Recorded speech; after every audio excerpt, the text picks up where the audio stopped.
Hey, we're back. This is John. It's Paul. And that's it. There's no Eric today. No, Eric. Once again, we're the OGs of What If Geeks. And this is What If Geeks. And since it's just me and Paul hanging out, and it is a few days before Halloween, we're going to do like a little Halloween Havoc type episode. I love to do these episodes every year because I like the holiday themed episodes. I think they're fun. I think we have a lot of we get a lot of enjoyment out of just kind of randomly bullshitting about things anyway throughout the year. And the holidays kind of give us something to focus on. From what we've seen in our algorithms, it looks like people tend to enjoy these. However, this year has been a pain in the ass. We were looking like, what are we going to talk about for Halloween this year, right? Everything 2021, like, yeah. Blame it on the supply chain and the, whatever. Let's go. Yeah. All of our good ideas are stuck in a trailer or the cargo ship offshore. Yeah. So I was like, I kept asking you and Eric and everybody, like, even people at work. I'm like, all right, we've got a Halloween episode coming up, and I'm trying to think of what to talk about. And the first thing I thought about was like an opening question kind of thing, right? It was like, what scared you as a kid, or what you thought was going to be a bigger deal as a kid, and we're going to get into those. But then that's not enough for a full episode, so I wanted to like use that to roll into something bigger. So then I told you, since it's just me and you, we'll kind of brainstorm, we'll figure something out. And after the last time we recorded with Eric, I went back and I was looking at all of our episodes over the last 2.5 years now. We've been doing this 3 years. We've been doing this a while now. Yeah. And I checked every Halloween episode, and I realized, holy shit, we've done like everything. We did like, we kind of went like ballistic, because initially my ideas were, hey, it's October, we should kind of cram in as much creepy Halloween-y shit throughout the month of October, right? Something should be, well, hindsight being what it is, it probably should have been like an opening little couple of questions or some random shit, like a small topic each episode, and then get into like a Geekly Weekly or something, right, to kind of keep the Halloween feel, but like save some of these big things. Because like 1 month, I think it was 2 years ago, is when Eric and I did the Zombie Palooza, where we hung out at his house for 4.5 fucking hours talking about zombies. But then the very next week, we did werewolves. The week after that, we did vampires. So like we've gone through like a lot of the scary shit. We did the sort of Halloween monster mash, right? Like we pitted all the Freddy versus Pennywise, etc. Yeah, and Pennywise won, right? Pennywise won, yeah. And that's another one like that we can at least revisit later on and add other monsters in, because we didn't do every monster. We could kind of break out the wheel again and do something like that. I don't know. So there's still some random ideas, but we've done like a lot of really cool topics. So this year, I was like stuck. I just had a brain fart and I couldn't think of anything. So I was just firing random questions at you in the chat, and you were like, yeah, I just like that. Let's just make it a smorgasbord of shit and we'll just talk. So that's where, okay, this is Halloween Havoc. We're just going to roll through a bunch of random dumb shit about Halloween. And you guys, if you know, the 5 or 6.5 of you that are listening, get online when you listen to this and comment on YouTube, comment on our website. Let us know what you think of some of these things. Let us know what scared you as a kid, that kind of shit. So with that being said, let's get into that one. Sure. What scared you as a kid? So when I was a kid, I saw Jaws and The Swarm within like a week of each other. And so I used to have these nightmares about a giant shark and a swarm of killer bees fighting each other. Like, there was a long time when I was a kid, like I wouldn't let my arm dangle over the side of the bed because I thought, me either. I thought Jaws was coming. Yeah, me either. So I guess put down like invisible sharks. Land shark. Turns out to be a really good beer. Land shark. Land let's see, what else scared me as a kid? I was a latchkey kid. Shark doo doo doo doo. Sorry. Again. I was a latchkey kid, so being home alone didn't bother me. But if my mom was late, significantly later than like what I thought, like I got super freaked out. So that scared me. Old people scared me, like really old people. Yeah. Growing up in New York, my father was a detective, and he was working a lot. So we saw him like on weekends and shit like that, you know. So it was mostly us and our mother, and then they got divorced when we were a little bit older, so we weren't too young. We were like about 10 or 11 or whatever. So like being left home alone, much like you, we were either our mother was home or we were latchkey kids. So that part wasn't the part. But what I wrote down there, being left alone, was like, I distinctly remember, and it was my own asshole self that did it. We were playing at a park by my kindergarten, and you know, my parents were like, "Come on, it's time to go home. We're gonna go home and eat dinner or whatever." And I was like, "Okay." And I just kept on playing on the swings, whatever I was doing. And then finally, after like the third time, my father told me to, you know, let's go. He was like, "All right, we'll see you later." And I looked up, and like their car was leaving. Oh yeah, no, my father was an asshole. He was not playing. He literally went around the corner, you know, and just parked on the other side because he knew I was a fucking idiot. So I was just watching where the car went, and I never looked like he went around the corner. You know, I didn't know what streets were. So he just sat there for like about 2-3 minutes watching me panic, like trying to figure out what the fuck I was gonna do because I had no idea how to get home. So it was like that kind of shit, like just like looking up and like your parents are gone, you know, like that shit. I'll go in like reverse order of how fucking freaked out I was, but like that one, when we used to visit my mother's sister, my aunt, you know, in Brooklyn, their house, when you would go from the kitchen into the bathroom, there was like a little quick turn, and there was like bedrooms and the bathroom, like as you went around that corner. So when you turn around that corner to go into the bathroom, on the left-hand side of the wall, my cousin Nicole, my brother Mike, and I used to always think it was this demon mouth or something, like a ghost mouth. It was like this little, it looked like a monster mouth that was like just kind of open, but it was lit up on the wall. And you know, we were little, you know, and we would like run past it into the bathroom and then run past it on the way out. Right. And we would like dare each other to like put our finger near it, you know. And it wasn't until I was like much older that looking back, I realized, you know, again, I'm a fucking idiot. Which, I mean, you know, you've known for years. It was a reflection of a street light that was bouncing off of, there was a picture on the other side of the hall, so the little light would hit the mirror or the glass pane on the picture and reflect onto the wall. So it just looked like this ghostly light on the wall, and all three of us were fucking terrified of it. And then the last thing that petrified me was, it was only when I was alone, right? It was like if my mother would say, you know, run down to the basement and, you know, hit refresh on the dryer, or move the clothes from the washer to the dryer, or get me this out of the freezer, because we had a big freezer in the basement, whatever. Because you'd have like the light on the stairs was kind of okay, but it was like way far up, and you were little, so the stairs were like whoop, way up there, and the light was at the top. You'd have to shut all the basement lights out, or you know, your father would fucking kill you. Right. And then you had to run up to the top of the stairs, because there were light switches on either end, but you sure as fuck weren't going to shut it off at the bottom.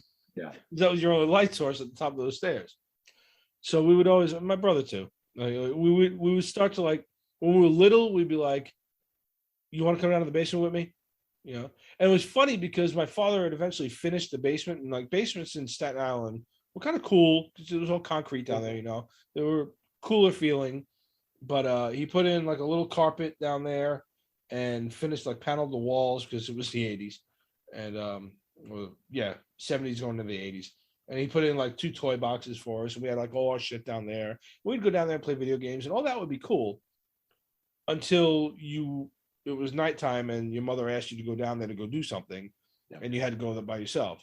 And fuck that. I don't know how many times I ran up those stairs at breakneck speed, almost killing myself, just to make sure that whatever the fuck was down there didn't get me. Yeah. Yeah, my grandparents. You always hear noises too, like the water heater or something. Yeah. And when you're little, you didn't know what the fuck it was. Man, good. Yeah, my grandparents' basement was like that in Pittsburgh, and it was concrete, but it was damper down there.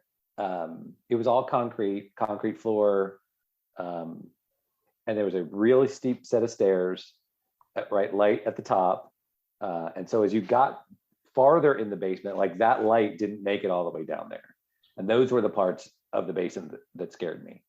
Yes. And then you could go from the basement to the garage, and then down the hill in their house. And so when you could come in that way and come up the basement stairs. But yeah, washing machine was down there. There was a kind of one of those utility sinks. Yep. Yeah, all the, and all this stuff that my grandfather had, like all these electronic parts and pieces down there. Yeah, that room freaked me out. This other thing that scared me when I was a kid.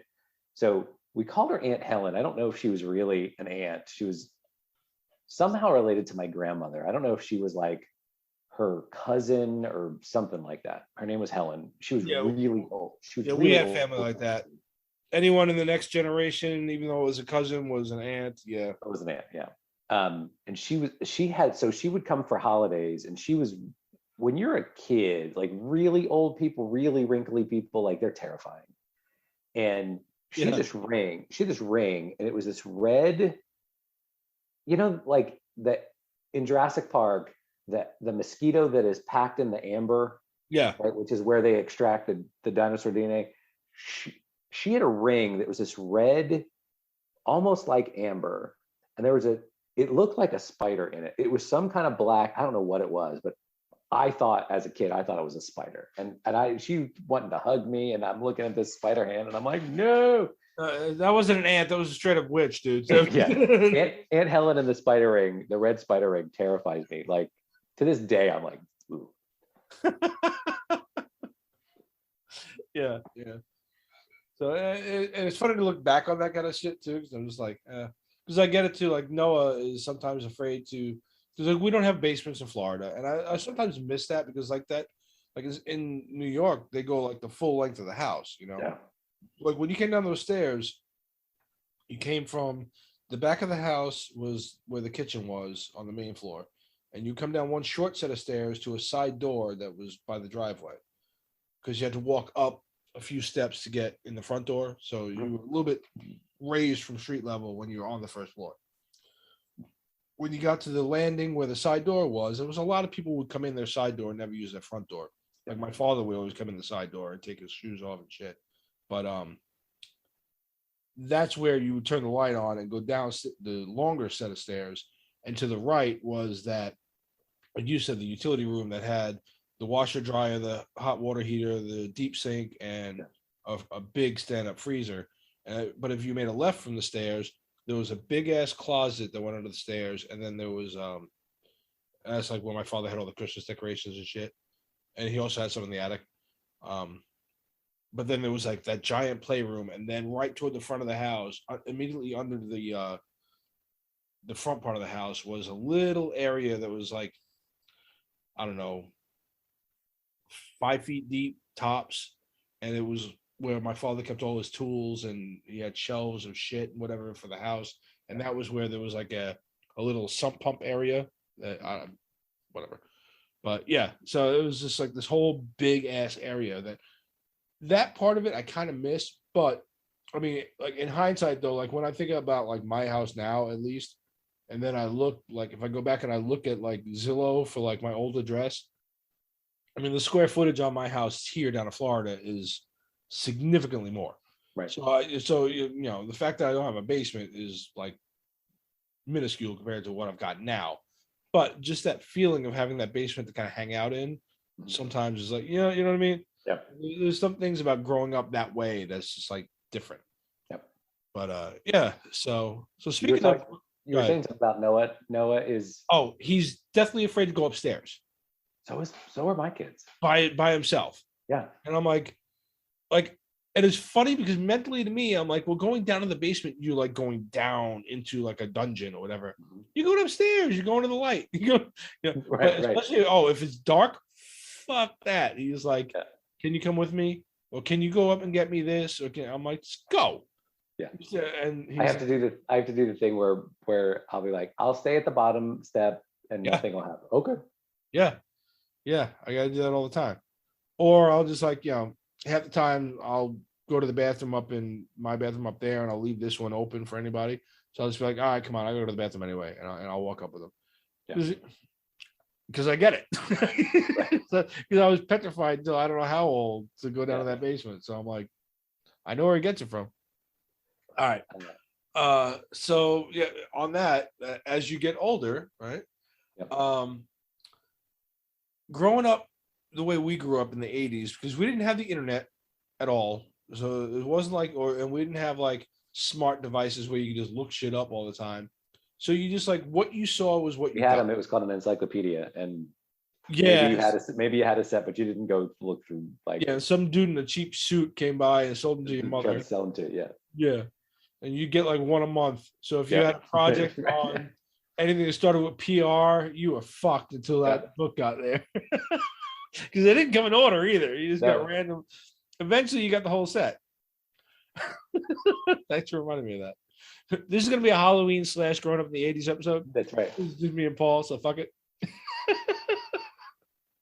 But you only had like what you saw on TV or what you read in comic books or whatever as your guide to the world, right? So, and again, we've established that I was a little idiot who grew up to be a bigger idiot. There were things that when I was a kid, I thought were going to be way more of a problem for me. Like, just because of fucking movies and shit. Like for me, I thought I was guaranteed I was going to get my ass caught in quicksand. Oh, for sure. 100%. like that was growing up in the 80s. Everybody was petrified they were going to like die in quicksand. Yep. And if you didn't die in quicksand, you were begging your parents to get a rope ladder for your room if you were on the second floor because your house was guaranteed to catch fire. Right. Everybody was going to die in a fire. The thing about quicksand, though, if I think back about it, the quicksand was like, it was defined little puddle of quicksand, but somehow went down endlessly, right? Yeah. Because it was like you were walking along and you stumble into the quicksand and then it slowly takes you down. And I'm like, but 2 feet away from you is solid land. Like, why can't you get there? Yeah. People would have to grab like a vine. Mm-hmm. Hopefully they were in an area that vines were aplenty.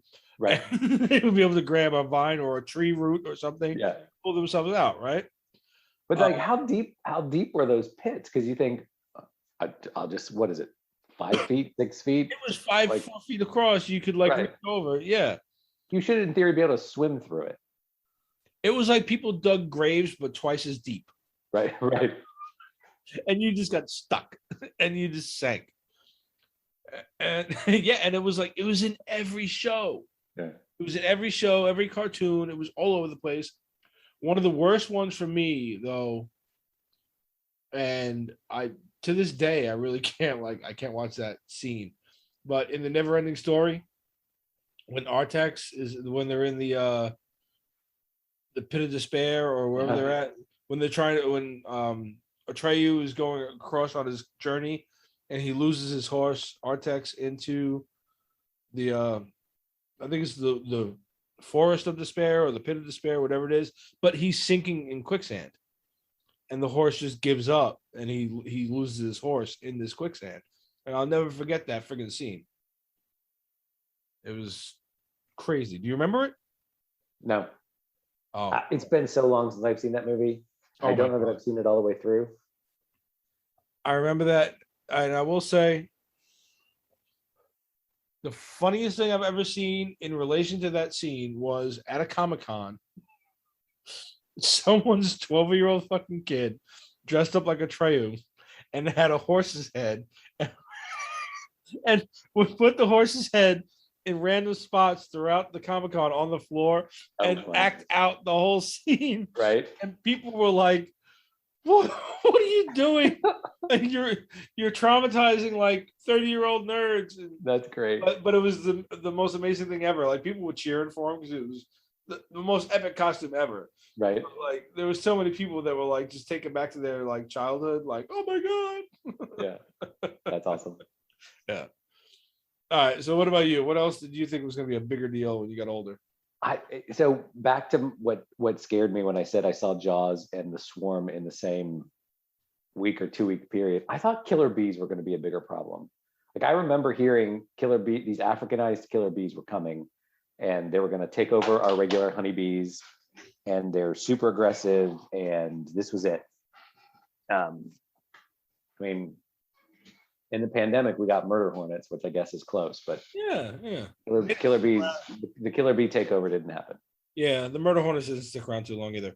No. When I saw you typing this on the doc, the first two things popped into my head simultaneously. One was Wu-Tang Clan, Killer Bees on a Swarm, right? The little lyrics, right? Because I'm from Staten Island, and an image of the Killer Bees from the WWF wrestling back in the 80s. Yep. Just two guys in short little black and yellow shorts. And as you were typing it, that's all that popped in my head was them and their song, or the Wu-Tang Clan song. And I was like, what the fuck is he talking about? Weren't the Killer Bees was that B. Brian Blair? B. Brian Blair and Jumping Jim Brunzell. Okay. So, funny story. B. Brian Blair is like a county commissioner over in Tampa, or was a county commissioner over in Tampa. Really? Yeah. Huh. Wouldn't have known. No. I hadn't thought about them in years until you typed. It's just amazing sometimes, or a little weird how my mind works, where it's just like shit just pops in there. And you wonder why Heather just side eyes me half the time, because that right there, that's the perfect glimpse into living with me. That's the kind of shit that just pops in my head, like just random dumb shit. Most of the time it's funny. Sometimes not. Yet there they are. There they are. I just looked it up on YouTube. I just Googled it, and the picture of them in their wrestling trunks doing that's the exact shake. Yeah. That one, the main one, the big one is the one that popped right into my head. Yeah. Oh my God. All right, and then the last thing that I thought was going to be a bigger deal, and probably because I grew up watching horror movies with my older cousins, because when you were in the 80s, there was no like, is this appropriate for their age? There was, the whole family's going to watch Friday the 13th, and if a pair of tits popped on the screen, your aunt or your mother told you to shut your eyes or hide your eyes. That was it. But murder and all that other shit, that's fine. Perfectly fine, right? That's fine. So I thought serial killers were going to be a fucking problem, right? Like Michael Myers. They're not a problem. They're not a problem. They're not a problem. Because, and again, as I was growing up too, like we actually had like on the news, you had like the Zodiac killer and shit like that. So I thought it was going to be like all day long. You're just going to be hearing about serial killers. Okay. No, good. I think that if you talk about like the idea of a Jason or a Freddy, like doesn't really scare me. The horror movie person that scared me the most is Hannibal Lecter. Yeah. Like the idea of Hannibal Lecter is way scarier than a Jason or a Freddy or even Michael Myers, like a some sort of, you know, nonstop monster that you cannot kill. Like before he became supernatural. Yeah. In like 4 and 5 and 6. Yeah. Yeah. But a Hannibal Lecter is terrifying, right? Like really smart. Looks like anybody. Right. Correct. And next thing you know, he's eating your brain with a spoon. Yep. Or he's feeding you your own brain. He's feeding your brain. Right. Right. Like a number 2. Yeah. Terrifying. That's way scarier. Yeah. Yeah. So now, ironically, like you said, they're not out there. I mean, like nowadays, like you turn on the news, or like me, like on my lunch break, or like in the morning when I have my coffee, I'll open up like MSN News or whatever, just to see articles and shit. There are so many, and I'm 100% blaming COVID, and I don't know, like a deterioration in at least American society, but COVID, people being locked in, has done something to society where everyone is like just rage quitting other people's lives. Like, like Right. with the road rage, we've talked about that, right? Road rage, like you can't beep at anybody anymore because you're probably gonna get shot. It's crazy. Right. But I've read so many articles, and it will be like back to back as you hit that next arrow, like mother kills infant child, this one kills wife and kids. This I was like, holy shit! Like everybody's killing their families, like left and right. It's weird. It's Most people were enjoying their 8 to 10 hours out of the house every day, and then they got locked together, like some of you got to go. Yeah. Now, don't get me wrong. I'm all about thinning the herd, but I was kind of hoping like we'd find a way to like, take all the warning labels off of shit and kill some of the dumb ones. Yeah. Not to say that like, some of these dumb ones aren't killing each other off right now, because some of them are. But like it's heartbreaking to see how many, like, this woman threw her 10-month-old kid across the room into a wall. Like people are crazy now. And it's I don't know how you curb this and get back to normalcy. From time to time, I'm reminded that I go through too much of life just sort of like everything's gonna be fine. We'll be fine. It'll be fine. Yeah. And then New Year's Eve this year, when it turned 2021, there was a story about I don't know, these kids in New York, 15 to 16-year-old, just sort of went nuts on a guy. I think I remember that. Right. And just like started jumping on his car and hit him and stuff like that, and like trying to pull him out. And I just it clicked, like I'm not prepared for something really scary to go down in a public place, right? So like movie theater, restaurant, like there have been enough mass shootings and stuff in the news in the last 4 years that it's less of an isolated incident than I'd like to think it is. Right. And I need to spend more time thinking about like what would happen if, right, and being prepared and thinking about like where are the exits in this, in whatever place I'm in. Like, how do I get out of here? How do I make sure my family gets out of here? Are we safe right this minute? Right. Wherever we are. So yeah, that's the stuff that scares me. Like if we're talking about like stuff that scares me today, like that's what scares me today. Yeah, society as a whole, and you've known me for quite a few years now. I'm a people person. You know how much I love just people in general. I'll stop and talk to whoever. It's one of the reasons we started this podcast, because I wanted to reach people, and nobody's fucking reaching back. But we reach tens of people every month. We reach tens of people. I love that. Thank you. But society, especially now in our country here, is terrifying. Like this is the reason why I say, oh, we're building a giant garden in our yard, and I want to buy a cow and a pig and whatever. And it's a combination of supply lines are starting to suck really bad. I don't trust our government, and people are just fucking scary. I want to be self-sufficient as much as I can. Mm-hmm. And it's true. I'm just like I'm done with like people. Our wives are outside of this podcast. I'm done with people. Yeah, our wives are a lot alike in that they are prepper adjacent. Like, my wife's not a full-on prepper, but she's close. Yeah. And she's always like, we've got stores of stuff, food, and whatever. She's constantly saying we don't have enough ammunition for our very legally purchased and all. I do everything legally, but like we have I don't know, we have several hundred rounds, and she's like, I don't think we have enough. That's why I love your wife. Yeah. So we get along. And so we both took, at the beginning of the year, we both took pistol classes, like not only to get concealed weapons permits, but like tactical pistol classes, which included like applying and removing tourniquets. Good. I was about to say that you need a medical class too. Yeah.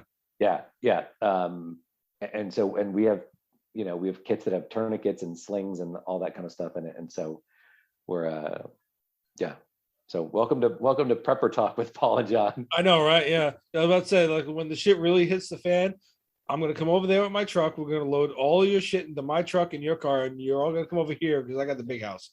And we're just gonna make a last stand here. Yep. All right. So yeah. So serial killers, fuck you. You scare the hell out of me. On to what I think is, again, welcome to 80s Talk with John and Paul. Because every time you and I get together, we tend to school Eric, and it's funny because he's not that much younger than us. No, he does like not. Some of the shit that we grew up with, he knows, but then there's other stuff that he laughs. He's like, I have no idea what you're talking about. And I would be curious to know how much of this he would have remembered as a kid. But we want to compare Halloween in the 80s when we grew up. So I guess like late 70s, early 80s. Because I can vaguely remember the late 70s. You're a couple of years older than I am. So it's mid to late 70s into like the mid 80s, I think, is like that decade there versus today. And the first thing that like we talked off air was, I wish I would have brought up that YouTube, because like I told you, like every holiday season, we know I love Halloween. Because of Heather, I've grown to really love Christmas. There was a time there in my life that I really didn't care about Christmas too much. But then I married her, and it's like being married to Mrs. Claus. So it's like we've got decorations everywhere, and it's it puts me in a good mood. So I've grown into more of the the fat, jolly Santa-like guy that I am. And I love Christmas too. So I love, like, from the minute you get ready for Halloween, like October 1st, all the way through New Year, like this whole time of year, I love, right? I mean, but what's not to love? You've got multiple holidays, you've got football, right? So much shit, right?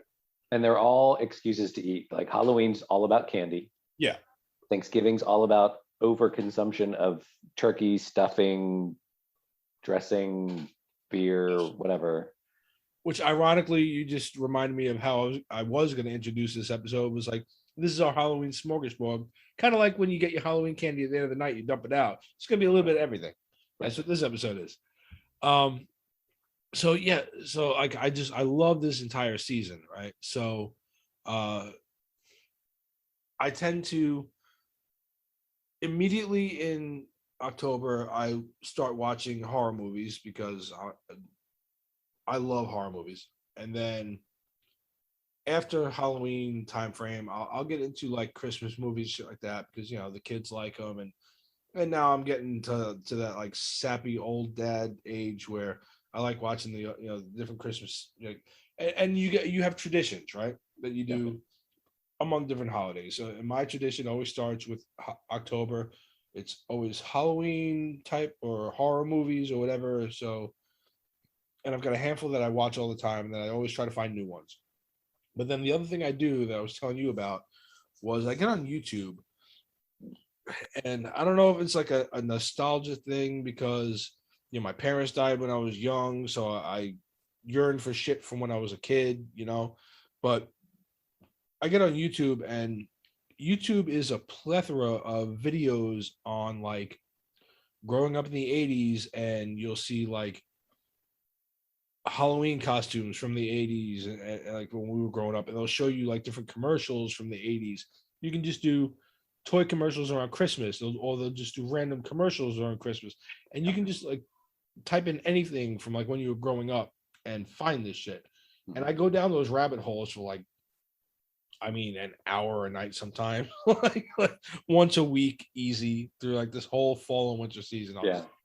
sitting there on my phone watching this shit and wasting time where I should be doing something else. But I went down that rabbit hole, and one of the first ones I found in researching this episode was the old school 70s and 80s Halloween costumes. And there was a brand name. It was something like Bob something, but it was a specific guy. It was a little name in the corner of the box. But you'll remember when we were growing up, you would tell your mother what you wanted to be for Halloween. And if it was Casper the Friendly Ghost or Batman or whatever, you would always go to the store and they would have the costume hung up on a hook so you could see what it would look like. And then all these little flimsy ass cardboard boxes. Yeah. Like they're like, I guess kind of like cake boxes now, right? Like they're very thin, even thinner than a cake box you get now. Ben Cooper. Thank you. There you go. I knew if I kept saying Ben Cooper is the name of the brand of Halloween costume that it was. Yes, that was it. Thank you. And there was like little cellophane plastic window that you could see the mask. Yep. And then underneath the mask would be the plastic costume, right? Mm-hmm. But it was always this cheap plastic mask with these fat little eye holes that you can see out of, and an elastic band that was stapled to the mask. Mm-hmm. And let's say you were Casper or Woody Woodpecker. Your costume was that mask, and then this plastic cellophane type of, I don't know what you would call that material. It was not like vinyl. It was like a plasticky. Yeah, it was plastic. It's sort of plastic. Yeah. Yeah, but it unfolded almost like cling wrap. Like it would stick to itself. You'd have to like unfold it, and there were just two armholes, and it was like a and leg holes. Yeah. Or you just had one big hole. Oh yeah. Put it over your head. It was a head and armholes, or you would have. It was more if you got a little bit more high end, like that commercial showed. From $1.99 to $3.99, you can get these costumes, or whatever. If you got like the $5.99 one, you had one that had like shorts or some weird shit, whatever. But it would be like Casper. You'd have Casper's face, and then like a picture of Casper floating on your chest. Or Woody Woodpecker would be a Woody Woodpecker face, and then a picture of Woody Woodpecker out of the cartoon. And I laughed because I was telling you earlier, like I would try to avoid those like the plague and try to find ones that didn't just have a picture of the character. If you found like the Batman or the Superman, it still had that cheap little plastic mask, but at least the costume itself looked like their outfit with a cape or something, right? Like Spider-Man looked like his Spider-Man suit, costume, right? His suit. Yeah. So at least you got something out of that. And that's the one that had the leg holes and stuff, right? Yeah. But so I'm showing John a screenshot of some of these costumes, and so you see like Sylvester is the mask, and it looks like it looks like Sylvester's face, but the costume itself, there's two armholes and there's two leg holes at the bottom. What look like pants are black, what looks like a shirt is yellow, and there's a picture of Sylvester on it. So it's not even you're trying to be Sylvester's body, right? Mm-hmm. It is just that. And then the underdog one is Underdog's face. It's a blue looking shirt with a picture of Underdog, and it says Underdog. Yeah. And then what would look like red pants. Like it's not even Underdog's costume, right, as a hero. And then right.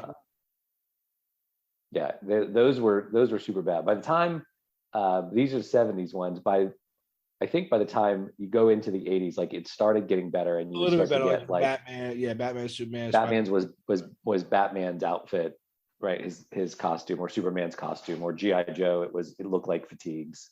Yeah, I think a week or two ago we talked about, or I talked about toying with the idea of just ripping this video that we're doing right now and just dropping that on YouTube so you can at least see what we're doing to try to entice more followers. This might be a perfect episode for that, because we just share a screen. So we'll have to keep that in mind, that if this works out, we'll keep it in mind for next time, so we don't share anything, any personal info, like, hi, here's my bank account in the background. Yeah, exactly. It's got nothing in it, but go ahead. So they were really cheap. And the masks would one, the elastic band would last maybe 30 minutes. Yeah. And it would pull out of that staple. So then you would just be a fucking 7-year-old kid or 6-year-old kid walking around with a plastic bag around yourself. Right. Your mother would try to fix it. It wouldn't really work right. Yeah. And the other thing about that mask, you couldn't breathe for fuck. No. Like, And you couldn't really see. It cut your peripheral vision off, right? So you're very like tunnel vision. Yeah. Which is weird as a Only thing kid. in front of you. You literally look like the opening scene of Halloween, where it's just all you see is they did a really good job with that, because that was like go back and watch the original Halloween, and that shot, that's what it was like growing up with these costumes. You can only see right in front of you. And, yeah, you're about to do it. And the mouth of the thing had a very little hole in it, so you could breathe through it. But like you heard your breath, like you were. Yeah, they do a good job of that in that movie too. You can hear them breathing, but then you would get the little pool of sweat built up, and because the chin part came under your face, so you would get a pool of sweat in there because you were sweating under this piece of plastic. And then anytime you like lifted it up to try to breathe and talk to somebody, you would just drip your own sweat on each. Yeah. And never mind, like when you would try on somebody else's mask. Oh yeah. Their own sweat. Right? Thank God there wasn't COVID then. No, right. Thank God. So so those masks just sucked horribly. And then I think we talked about this before we started recording, but like we both grew up north where there were actual change of seasons. And so this has never happened to my kids, but in late October in Pennsylvania, where I grew up, in New York, where you grew up, it was cold. And so like you had to make a decision. Yeah. You had to make like a real decision of like, am I wearing a coat over this, or am I just going to freeze my ass off, or do I have to wear a hat or gloves or whatever? And so am I, now not only do I have this cheap Casper outfit on, but now I have to have my coat on over it, right? And my gloves on.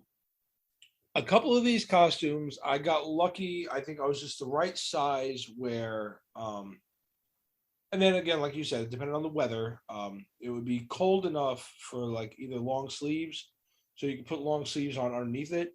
And my mother would put like a set of thermals and then another shirt, and then I'd be warm enough, or the costume would be just big enough for me to fit like a light jacket underneath it, so you can at least still see the costume. But yeah, there were so many kids, and I bet if you go back to your picture, you'll find a picture of a kid with a goddamn jacket over. Yeah. I can go through all my old pictures, and I'll have to look and post some of them on the website. I'm sure there's one of me in like a Batman costume with a jacket on over it because it was fucking freezing. Now that, compare that to today before we get on to some of the other shit. Okay. Dude, like now you've got like all these like crafty moms, which my wife is one of them. She's, she makes tumblers and this and that, whatever. I don't think she'll go as full blown as trying to make a costume. She's like bought Noah something and then added things to it, to kind of like create a costume. But like you've got these moms now that are like sewing full blown costumes, and like Halloween costumes. Like they're the wardrobe department of a movie set. Yeah. Yeah. Some of them like I every year except for this one, because we're all going out together as a family. I'll tell you guys about that later. Every year I would sit, like Heather would take Noah out and I would sit here, and either one of my neighbors would come over and we just sit in the driveway with a couple of big bowls of candy and just drink beer and listen to scary music and give out candy to the kids. Typically that's like kind of what we do in this neighborhood. We'll like all pick a driveway every year, and like 3 or 4 of us, and we'll have bowls on the table and be like, okay, pick one from every bowl, that kind of thing, right? So that way we can all hang out and chill, and then the kids can still get the candy, right? These costumes that come by, I'm like, holy shit. And even the store-bought ones. I was going to say, the ones you buy at like Costco or whatever, full, you get the full Spider-Man outfit, and I'm surprised it doesn't have a web shooter in it. It's, but like the actual mask, full thing, muscles in, you can get the one with the muscles in it. Yeah, like Noah growing up now, obviously he's outgrown that phase of his life. But when he was 2, 3, 4, 5, he had, even just outside of Halloween, just because he liked to play dress up as superheroes and shit. He had so many random fucking costumes and a big. Oh yeah, must have. He was like, yeah, Thor and Black Panther and this and that, whatever. It was just like he had so many of them that were cool, and you can just get them. I mean, the pricing isn't unreasonable on them. No, it's not. Like I joked about like ours being like $3 when we were kids, but you could tell they were $3. Like, right. Now again, like $3 back then was probably like $10 now, or whatever, whatever inflation is, probably even more. But still, like you can tell they were cheaply made, right? Like the I guess not technology, but kind of like just like how now we've got cell phones and plasma TV or LED TVs or whatever compared to tube TVs. The manufacturing that goes into this shit nowadays compared to when we grew up, like holy shit, is so cool. Yeah. To see these kids coming around with these costumes and creative. Like parents get like really into it. Like where you get like entire family themed costumes. Oh my gosh, yeah. Right. Like, I mean, have you guys done any yet? I've done more of that, like going to MegaCon. MegaCon not the one we just did, but last year, like Presley was Batgirl, Coleman was Batman, like gray and blue Batman, Robin. Old school, and I was Robin. So we've done that. I missed the Dick Ward tidies. You really should have.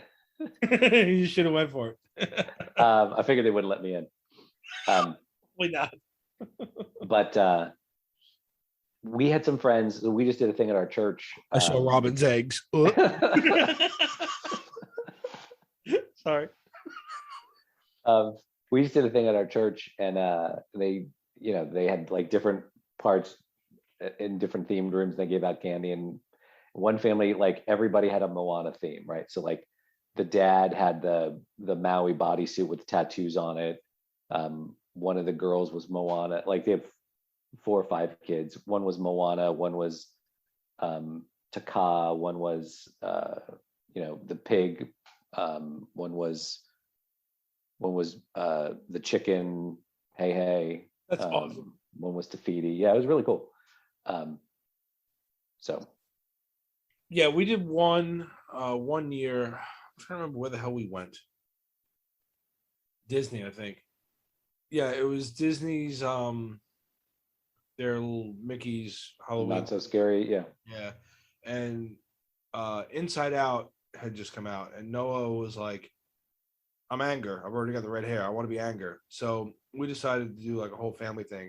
And my sister was in town, so there was like 4 or 5 of us, and we all dressed up like the characters, I got like a little Argyle vest, and I was Fear. Right. Heather was Sadness. No, yeah, she was Sadness, and then my sister was Joy, and then so, and it wasn't like spectacular. Like you see some that you're like, damn, they really nailed that, Yeah. Ours were decent, but they were fun. We did the Halloween cruise a couple years ago. Remember that when we left town, and we did the Disney Halloween cruise. But there we would just we did Fortnite, where because no one wanted to be Fortnite, so we did like a bunch of Fortnite characters, and then I was just a giant pink teddy bear walking around the Disney cruise, and everybody loved it. They thought it was great. I was this fat pink giant teddy bear walking around the cruise. The best costume I saw on that cruise though was Fat Thor, and Heather turned around, looked right at me. She looked right at me, and she was like, "Damn it, we missed an opportunity right there." Yeah. I was like, "Thanks, hon. I love you too." She's not wrong. She's not wrong because I can piece of beard and. But yeah, I could have rocked it, but this guy rocked it pretty good. Now this year, because we have our foreign exchange student Christopher from Germany, there's a lot of things like he hasn't done over in Germany. He knows Halloween, and I'm sure they do shit with Halloween over there, but it's not as big. So he asked like things like, "Are we gonna carve pumpkins?" I was like, yeah, we'll do that. But he said, "Could I buy a Halloween costume and go with Noah?" He goes, "I know I'm 18." I said, "Yeah, you're only in the country for a year. You can take him out." I said, "If you want to walk around the neighborhood with him, yeah." And he said, "Okay." He said because he had a specific costume in mind that he wanted, and he said it was too expensive to buy it when he was in Germany. But looking on Amazon, he said I could totally get it here. It's very cheap. And he wouldn't tell us what it was, and it shows up, and it's the classic inflatable T-Rex dinosaur that you see on YouTube, right? The little brownish, reddish brown one, right? And we laughed, and Heather went, "Why don't we all just walk around the neighborhood this year as dinosaurs? We'll buy a bunch of dinosaur costumes. They don't all have to be T-Rexes. We could be whatever. And we'll just all walk around the neighborhood like that. It'd be fun, like a whole pack of dinosaurs." And he was like, "Oh, that would be cool." And immediately Noah turns around and goes, "I don't want to be a dinosaur." I'm like, "Damn, how are you gonna shit all over like a whole family thing? Like we don't do this very often." But like your mother came up with a good idea. He should be the Chris Pratt. He should be the Chris Pratt character from. That's what he is. Yeah, okay. That's what he is. Yeah. Because he was like, "I don't want to be one," and I said, "I've got a better idea." See, this is why you and I get along so well. This is why we're family. I said, "We'll all be dinosaurs, and he'll be Owen, Chris Pratt from Jurassic World." Yep. So we get a brown vest, little, like a bluish black T-shirt, a long sleeve, and he's got jeans, right? And he's done. Yep. I said, I'm even like tomorrow, I'm going to PetSmart to try to find one of those little behavioral clickers for the dogs. Yeah. Yeah. So we've got a whole plan. Sunday, my neighbor Brian is going to stand outside with his phone and record us. I'm going to give him like the access to my garage to open it. And well, I guess I don't have to. I'm going to be in the garage, but we're all going to be in the garage, and Noah's going to walk out front, and we're giving him my Bluetooth speaker and my phone in his bucket, and we're going to like play. We'll play a bunch of shit, but we're going to play the Jurassic Park theme song. Right. And he's going to open the garage, and he's going to do the whole like hand out with a clicky thing, and I'm walking out. Nice, that's awesome. Yeah. Heather was like, "This might be the time we finally go viral on TikTok." Probably. So yeah. So that's what we're doing this year. It's gonna be fun. That's cool. I'll send you guys a video. It's gonna be a lot of fun. Obviously, I guess I'll post it on our webpage too, so all of you can laugh at me. Share it with your friends. So now going back to parents nowadays are crazy. They're doing all these costumes. The other thing they're crazy about is fucking safety, right? It seems weird to say it that way, but like when I was a kid, and I know when you were a kid, like my parents never went trick-or-treating with me. They were like, "Go. No. Be home by what, like whenever you're done, you're done." Like when I was little, because they were afraid we were gonna get lost, they would walk with us, but they would like walk along the street with a drink in their hand or whatever. My mother would be walking down with her friends. They'd be smoking cigarettes in the middle of the street, and they'd let us go up to the houses, come back, go to the next house, and they would just walk. They wouldn't be walking along with us, holding our hand or nothing. Right. You're on your own with your friends. Go get your candy. And I'm gonna be over here talking to my friend. Yeah. And that was it. And then once you got just a little bit older, where you knew your way home from like the next 10 blocks, they were like, "See ya. Yeah. Go trick or treating." And that's what I said. When we would go trick or treating when we were littler, there was a certain age, like the really little kids, because they did have at least parents with them, or the older kids just wouldn't fuck with the teeny tiny ones. But when you got to the tail end of trick or treating, if you got too far from your house, you had to watch out for the older kids, because like the older teenagers were running around. And you and I talked about it earlier. In New York, they called it bombing, and they would run around with cans of shaving cream and cartons of eggs and just pelting each other with this shit. And if you got too close to them, or you got outside of like too far from your house and you couldn't make a run for it, you getting pelted. Yeah. And I can remember one time, it was like one of the last times I went trick or treating. It was like the pillowcase thing. My brother and I were both zombies, and we would walk around with like one of our younger friends, and we got like about 5 blocks from our house, or whatever. We were just trying to like canvas the whole neighborhood as much as we could. And a couple of kids from a block away from me, or a couple of blocks away from me, like closer to where we were trick or treating, came up the street with their shaving cream and their eggs and whatever, and or they had just gotten done, and it was a bigger kid, and he came right at me and was like, let me see what you got. And I was like, no, like, we're going home. We're done.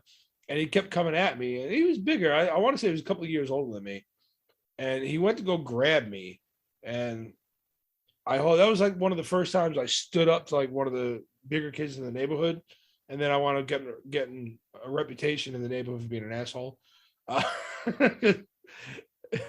at least maybe a little bit of respect from the older kids. But when he grabbed me, I like rocked back and just grabbed his bag, wrapped it one time around my hand, and I swung it as hard as I could and cracked him on the side of the head with it. Right. And he went back, and the three of us took off running. But after that night, like, he never fucked with me again. He just left me alone. But yeah, that was like that was my first time dealing with like an older kid in any kind of like really serious. Like, most of the time it was like we just avoided them because we were little, and but yeah, that was like that was my entry into like that next level of childhood, where I had to stand up for myself. And it was like it felt sort of like almost like a mini version of The Purge. Mm-hmm. Like not anything, but like it was a little bit of anything goes. You knew there were older kids that were, if you were like, at least to us, it looked like it. Yeah, right. 6 or 7, like probably had a parent, trailing a little bit behind you, but maybe you didn't, or you were with an older brother or something like that. But if you were like 9 or 10, you were that age where like the 13-year-olds were there to mess with you. Yeah. Maybe, do the shaving cream thing. You going to bed? Okay. Maybe doing the shaving cream thing, maybe trying to steal the candy. You had to go stand up for yourself or learn to run.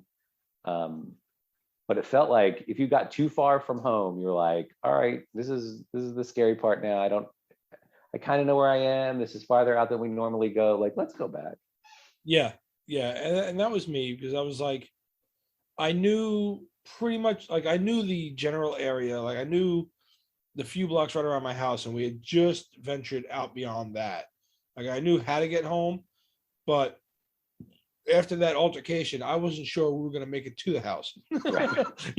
So and that's like one of those things, like, I don't think about it often, but I'll never forget it. Yeah. So yeah. And but how often do you, I think you dress up more often than I do. I don't Halloween dress up. I think I dress up more like, although I will say we have some friends that really like Halloween as well. And they do a costume party every year. And so they didn't do it last year because of the pandemic. But they did like a zombie prom one year, and they've done 80s prom. They've done a couple of different, we did steampunk. Gail and I were steampunk one year. So we do that sort of Halloween dress up, like for a party, right? For a more grown up party than like we've taken the kids downtown Winter Garden. Does something really cool. I don't think they're doing it this year, but we've done that several times lately, and in the last, I don't know, 3 or 4 years, and like, but I won't dress up for that. I'd rather dress up at MegaCon. Yeah. Like I would rather do that than Halloween. Just, I don't know. It depends. Like this year, if an opportunity pops into my head, like, an idea pops in my head, like the dinosaur thing, I'll run with it. But normally I won't dress up too much. Like I said, normally I'm just like Halloween, I'm sitting outside giving out candy. This year we're just gonna put the ball outside and hope some little asshole doesn't take all of it. Right. Put the little sign out there. Please take one. I'm watching you on my ring cam. Yeah. Be honest. Be nice. But yeah, I don't dress up too much. Even like the Comic-Con, I might wear a t-shirt or something, but unless Noah like really wanted to dress up, but we haven't been to one with him in a while. I went alone a couple times, just because it was too much for him, like a lot of walking around. But you know, it's more the geek shit for us, where like I enjoy it. I know your kids like it a little bit more than Noah does. He enjoys it, but he enjoys it when he can stop and buy shit. And I'm like, I totally get that, but you're looking at shit that's like a lot of money. Yeah. And like most of the shit there is overpriced sometimes too. So you're like, I don't want. They have a sort of a limited comic knowledge, and they have a limited, like, they like Pokemon and a couple things. Yeah. So a lot of MegaCon is lost on them. Like, they don't think it's as cool as I do because they just don't know what it is. Right. Yeah. Well, we grew up reading comics, and you know, so yeah, it's definitely lost on them. But yeah, so yeah, I dress up on occasion here and there. I would like to, as I'm getting older now, maybe like start to host Halloween parties or something, you know, where you get people together and they all dress up. Yeah. They always look fun, but at the same time, they always look like work. As the last thing in that 80s versus today that we talked about before we get into the rest of the shit was I just showed Paul a video of 80s moms versus today, and the 80s mom with the oh, we just got to look through your candy for needles and razor blades. That was the big thing when we were growing up, right? And it was a huge fear, and it was always the kid in the next town over bit into something, and an apple, specifically an apple. I don't remember I remember getting like boxes of raisins occasionally, but I never remember getting fruit. Like, I don't remember getting an entire apple. Like, once or twice I remember someone doing like a wrapped candy coated apple, but it was typically somebody you knew. Right. They wouldn't. You weren't just going to get like an actual apple. Like, I remember sometimes, right, a friend would do like a candy apple or something like that. Yeah, but all the parents were petrified of these news stories of razor blades, and I would love to, maybe we can do it for next year, look into these folklore of shit from Halloween and see if any of it has like a credible story to it. Right. Because I know my mother would be like, anything bigger than like a Rolo, she would look at, and like if it looked like it might be open or whatever, she'd throw it out. I don't remember that my whole life though. Like, I remember never thinking about that. And then in my like 11, 12, somewhere in there, so like early 82, 83, 84, somewhere in there became the scare. But like before that, I don't remember that at all. Like, I don't remember that as thing as like, yeah, it was definitely an early 80 thing, because I was like, I'm a little younger than you, not what, 2 years, 3? I'm 46. You're okay. Yeah. 5. Yeah, so 5. Okay. Whoop. Sorry. I'll get you a walker later. Right. Yeah, for me, it was when I was a little bit younger. It was so basically predominantly through most of my trick or treating, there was at least that vague scare of like, there could be some shit in there. Yeah. And it was mostly the news fault, really. Yeah. I guess that might have been the start of what we're going through now. But like, the news is paranoid about like random shit. And I remember my mother, at least like if it was bigger, like a full-size Snickers bar or a full-size whatever, which were the houses you wanted to hit. Like those are the ones who were like, we might have to go back there a second time. So I wonder, the thing that I remember, I wonder if it's around the time, do you remember when Tylenol in the early 80s, there was like and they never found out who did it, but someone tampered with Tylenol and put cyanide in the Tylenol capsules. I do remember that. And this was before anything was safety sealed. And so if you're younger and you're listening to this, like, there was a day when stuff wasn't, the seals that you see on every package now, every package in the world, just about, like, that didn't exist. You could just open stuff and it opened and closed back up. No one would ever know you opened it. But there were Tylenol poisonings, and Tylenol did like a really smart thing. Like, they pulled every single piece of Tylenol off the shelves everywhere across the entire country, and like really handled it well. And then they started safety sealing, and then since then everything's been safety sealed. And I wonder if you could time the sort of, when did parents start getting freaked out that maybe something was in a Halloween candy, if it's after that. Yeah, that was 1982. Yeah, that makes sense. That makes sense, because yeah. I mean, sure, I wouldn't doubt it. But yeah, and again, it's always those. Again, this is pre-internet, which I say pre-internet like, word of mouth was worse, but sometimes it's not, because I mean, look at what we're going through nowadays, right? But then it was like word of mouth, like, your parents would talk to each other and be like, oh, I heard that so and so, a few miles away, this kid got this or whatever, and and nobody knew, so it was just precautionary. But there wasn't a lot of it. Like, my mother would like breeze through it real quick, and then, okay, I don't see anything, so you should be fine.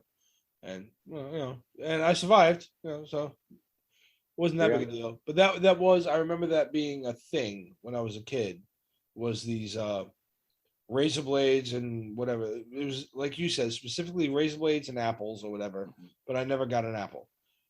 Nowadays, these kids come home with, like, you'll never see like any, like, everybody, it's almost like everybody buys the same assortment of candy from Walmart or Target. Yep. Right. So they always come home with these bags full of the same shit. So that worry has kind of gone away. Right. So all right, yeah. So I was just finishing up that last part. All right. So you can't say Halloween in the 80s, or you'll ironically what I talked about earlier about like this entire season, right? Probably one of the reasons I love this entire season, all the way from now until New Year, is when we were growing up, and Paul and I have talked about this time and time again, there was something different about growing up in the 80s, where you had like cartoons after school and cartoons on Saturday mornings, where you sit there and eat a big bowl of fucking cereal that was not good for you, and you watch, or maybe your mother decided she was going to actually make French toast or something, but you sit there and you watch cartoons for like hours. And then there was a specific time that the cartoon stopped, and you could watch like Godzilla or Abbott and Costello or Go Outside with Your Friends, and that was it, right? That was all we had in the 80s. But it was a standard, a staple of life, that every Saturday that was the same way, right? Every year you were guaranteed right around middle of October, all of a sudden you'd be watching TV and you would get, next Thursday on CBS, it's The Great Pumpkin, Charlie Brown. Oh, that's and right, you see, see, and that's what you would do as a kid. You'd be like, oh, Charlie Brown's coming on TV. It's The Great Pumpkin, and you had all these Halloween specials. And it started there, and then it goes into, Thanksgiving, Christmas, whatever. And most of it was, Charlie Brown really kicked that. Like Peanuts did a bunch of specials that you just like every year you look forward to. Those were the three big ones, right? It was Great Pumpkin, it was Charlie Brown Thanksgiving, and the Charlie Brown Christmas special. Yeah, with the sad little tree. Yep. Yeah, and it was funny because, again, like, we go back to when we were growing up. When I was a kid, like when I was little, I remember my father getting like one of the first VCR, VHS, whatever. So like, if you didn't have a tape to pop in there and record this shit, you missed it. Yep. And it was gone. So it was an event. Everything was an event on TV for us. So I thought our next thing that we were going to talk about was like the different Halloween specials that we grew up with. So the first thing I did was I Googled a list of Halloween specials. And holy shit. Like I'll share this on our website, but if you want something specific, don't just Google Halloween specials and click Wikipedia, because damn, like I shared that with you, and there are hundreds and hundreds of, but they go into like Halloween episodes of various shows throughout the years. You know, so one show could have 3 different episodes, whatever, right? And they're all like, this is a list of bam, like hundreds of episodes and TV specials and this and that and whatever. And then I found the Rotten Tomatoes one that we should probably just kind of stick with if I get my mouse to work. But just like, I'm going to look at the Wikipedia one really quick. Yep, there it goes. Okay. All right. We've got hundreds of these things. I mean, you've got everything from Alvin and the Chipmunks. I remember those when we were kids, right? But then you get like later, you've got like Angry Birds and shit like that. I wish there was a way on here to sort it by year, because that would have been amazing. There was so many, like you had Casper came out, but the ones that I remember were kind of on this Rotten Tomatoes list of like 31 classic Halloween. I remember the Charlie Brown one. I remember there's a Garfield one. I think I remember the Disney. Disney didn't even make this list. Disney had about 2 or 3 that came out. One was like just their classic Halloween thing where they had it was a bunch of shorts, right? And one was Huey, Dewey, and Louie trick-or-treating to Uncle Donald and driving him crazy. Right. Another one, I think it had like Pluto or something in it. But that was just one of their standard cartoons. That wasn't like a special, like the Toy Story. Right, but then they started playing it every Halloween after like it gained popularity. Yeah. Right, like they took all of them and they crammed them in together. But the other one, like the one they did was Sleepy Hollow. Remember Ichabod Crane? Mm-hmm. Where like they had the songs and everything, and I can always remember watching that one as a kid and actually being kind of petrified. Because I can remember him like sitting in the little restaurant or whatever, at the little tavern, and listening to the story of the Headless Horseman while he's thinking about going to see his fiance, and he's putting pepper or something on an egg, and he overdoes it. Do you remember that? Like he overdoes like whatever the fuck, like the top comes off and like he piles up pepper on this egg and pops in his mouth. And I just remember smoke coming out of his mouth or whatever. And I could always, that's one scene out of that I remember. And I remember just vaguely in my head, from this moment on, shit gets bad. And then like he's like on the donkey or whatever the fuck, the little mule that he's riding to try to go see his fiance, and that's when he runs into the Headless Horseman. And that's when Disney was like not afraid to be dark, right? Like they did shit. It was like it was creepy. Like the Headless Horseman's chasing him through the woods, and it ends vague. Like he's running, and he's supposed to. The whole story is if he can cross this bridge before the Headless Horseman gets him, he'll be safe.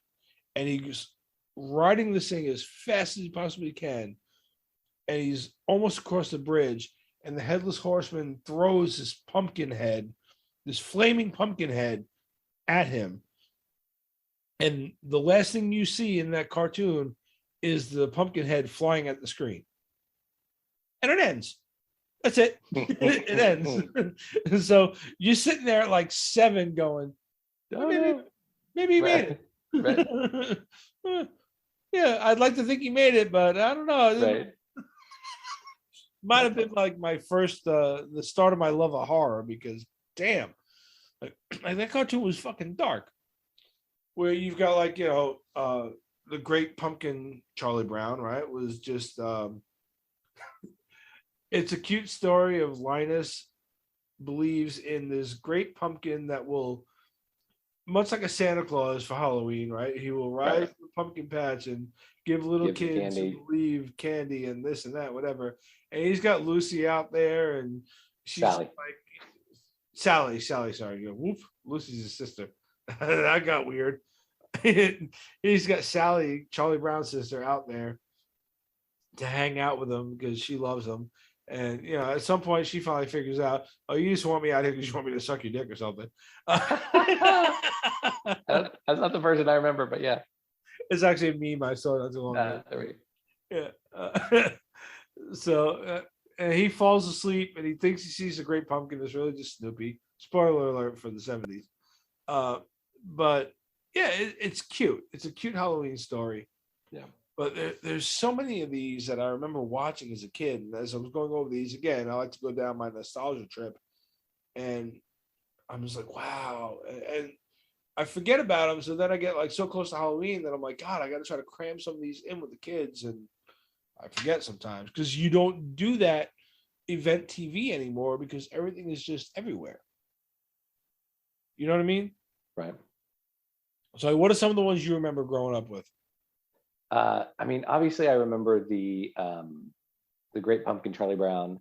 I don't remember, I think I've seen the Headless Horseman one, but later in life, like I don't remember it as a kid. I remember seeing it later. Actually, of the list that you sent, I've seen the Paul Lynde special more recently. And that's just a weird piece of television. Like just randomly, there's a haunted house and there's a Kiss concert, and it's just Kiss just shows up and like plays a song. He was a really weird guy. Like I don't do good impressions, but he's got that very distinct. Here's the thing, like I remember him. He was on Bewitched. Yeah. He was the center square of Hollywood Square, of the sort of the classic Hollywood squares for years and years. Yes, that's where I remembered him from first. And here's the thing: it's this weird thing happened back then. Like he was sort of flamboyant, and he had this very distinct voice, and mannerism, and he was gay, and no one knew it, like that, because that wasn't a thing in Hollywood. Like, right. And so they just thought he was. They just thought he was eccentric. Correct. Yeah. And which now today you look back and you're like, how did you guys not know that? Right. Like, the only other thing he could have done to hint you that, or to clue you in that he was gay, was suck dick in that middle square. Correct. And so he does this special where he just has these co-stars just sort of show up, and he was like a character actor, and just this. Yeah, and so it's a very weird special, but it was on Hulu like last year or maybe during the pandemic, so I saw it. Yeah, I remember. It's still not as weird as the Star Wars holiday special, but no, it's not. And there's a new one that my kids like, Spookly the Square Pumpkin. Yes. Which is one of the new ones. And then we were talking about this before we started. Like every show that you watched had kind of a Halloween episode, a Christmas episode, and the very special episode where like something happens, like Our favorite one is not our favorite one because that's weird, but our favorite one is the Different Strokes. Dudley gets Dudley gets by the bike shop guy. And not that we think we do not think molestation's funny. But the way those shows were like this week, a very special Different Strokes. Yeah. Something always ended with the people looking right at the camera, breaking character, and talking to you like, okay. Yeah, and like if the show had a laugh track and ended with applause, like that one didn't. Yeah. So yeah. I'm trying to think what other Halloween. So yeah, every episode of your favorite show, every show had like, the Happy Days gang went to a costume party and the Fonz was the Fonz but with a clown nose on or something. Some dumb shit. Yeah. Yeah, I remember the Garfield one. Um, like you said, I remember recently Spookly the Square Pumpkin. That actually it was funny because there's a place not too far from here, Stanley Pond Adventure Farm. So if you're in Central Florida, you can look that up. Oh, I like that place. Yeah, Yeah, we've been there. Noah's a little bit too old for it now, I think. But they had like they would tell the Spookly story. They do basically what they do is they've got like a bunch of different stuff to do as families on the farm, and one part of it is you can take this little wagon ride down to where he's got a little building with a projector screen and everything, and the thing shows a story depending on the holiday. And like Halloween is Spookly, Christmas is Mistletoe the Kitten, blah blah blah, right? Mhm. And then there's an area right next to that they've got like you can buy the little stuffed animal and the book and whatever to go with it if you want.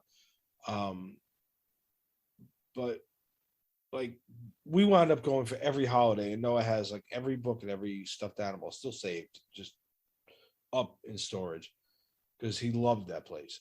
And I give the guy credit because like he basically like he sold his mortgage or whatever he did after he retired and like just dumped all the money into that farm to build that thing for families to go to. So like I really like that guy a lot. He did a really good job up there. But that's where we found Spookly. And yeah, so I remember that one. We would watch that, and I think Noah's growing out of it. He hasn't asked about it, but he would watch that for about 4 years for a while. Yeah. Well, then, like I said, you had Garfield. There was one on here for the Flintstones, and I kind of vaguely remember, but that's also like kind of wrapping up into that. Every cartoon we grew up with kind of had like a special for a second, you know. Yeah, the Flintstones. I remember the Fat Albert Halloween special. For those of you who only know Bill Cosby as a rapist, he had Fat Albert and the Cosby Gang. That was a cartoon back when we were He was up. America's dad at one point. Yeah. Yeah, he was America's dad before he became America's rapist. Yeah.